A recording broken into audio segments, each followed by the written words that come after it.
at Main Square, Bacoor.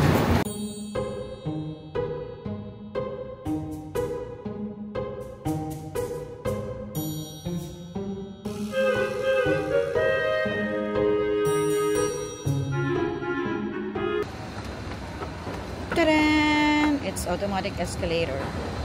Actually, nandito kami sa Main Square kasi magbabayad kami ng amilyar.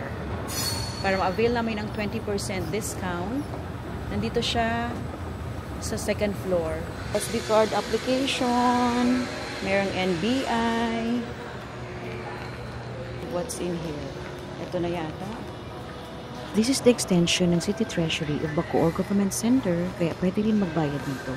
So kung taga Bacoor ka, you can pay your amilyar here and avail the 20% discount until December 31. And I'm done. So it took me more than 1.5 hours. And okay na rin to kaysa pumunta ako ng City Hall. Mas madami daw doon. Lumilipat dito, sabi kanina. Kasi nga konti. Kaya dumami yung tao dito kanina. And three properties kasi yung in-applyan ko, kaya medyo matagal siya. Medyo humihina na rin daw kasi yung printer nila. Tsaka naghahang, naglalag. Kaya medyo natagalan din ako, but still okay pa rin na dito ako nagpunta. Wala na akong bayad ng parking, konti lang din yung tao. Ay, salamat. Bayad na kami sa property, ay sa amilyar. Next year ulit. Thank you, Lord.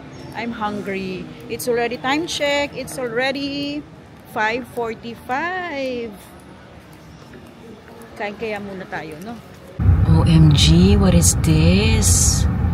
Bakit ang traffic palabas sa amin? What is going on? Today is December 23. Time check, 3:25 PM. Hindi naman traffic sa labas. Bakit may pila? Kontis ata.